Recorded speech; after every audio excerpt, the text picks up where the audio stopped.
പത്തനംതിട്ടയിൽ വളർത്തുനായയുമായി RMO ആശുപത്രിയിൽ. General ആശുപത്രി RMO ഡോക്ടർ ദിവ്യാരാജനാണ് വളർത്തുനായയുമായി ആശുപത്രിയിലെ ഓഫീസ് മുറിയിൽ എത്തിയത്. വെറ്ററിനറി ആശുപത്രിയിലേക്ക് പോകും വഴി ഓഫീസിൽ എത്തിയത് എന്നാണ് ഡോക്ടറുടെ വിശദീകരണം. നന്ദുഷ വിവരങ്ങൾ നൽകും. നന്ദുഷ, എന്താണ് സംഭവിച്ചത്?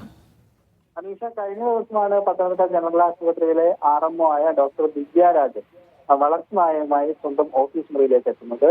അടിയന്തരമായി ചെയ്തു തീർക്കേണ്ട ഏതോ ഒരു ജോലിയുമായി ബന്ധപ്പെട്ടാണ് അവധി ദിവസമായിട്ടും ദിവ്യ ആശുപത്രിയിലേക്ക് എത്തിയതെന്നാണ് ദിവ്യ അറിയിച്ചത്. എന്തായാലും സംഭവം ഇപ്പോൾ വളർത്തുനായമായി ദിവ്യ ആശുപത്രിയിലേക്ക് ചിത്രങ്ങൾ സമൂഹ മാധ്യമങ്ങളിൽ വലിയ ചർച്ചയാവുന്നുണ്ട്.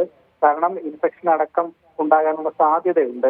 അതീവ ചികിത്സ പ്രാധാന്യം അർഹിക്കുന്ന രോഗികൾ ഉൾപ്പെടെയുള്ള വാർഡുകളിലൂടെയാണ് നായയുമായി RMO നടന്നതെന്നാണ് ഈ സമൂഹ മാധ്യമങ്ങളിൽ വരുന്ന ഒരു വിമർശനം.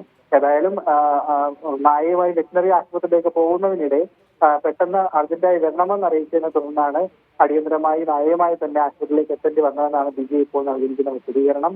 സൂപ്രണ്ട് വിളിപ്പിച്ചതിനെ തുടർന്നാണ് RMO ആശുപത്രിയിൽ എത്തിയതെന്നാണ് വ്യക്തമാക്കുന്നത്. ഏതായാലും വിഷയം ഇപ്പോൾ വിവാദമായിട്ടുണ്ട്.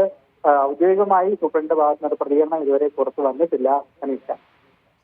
ശരി.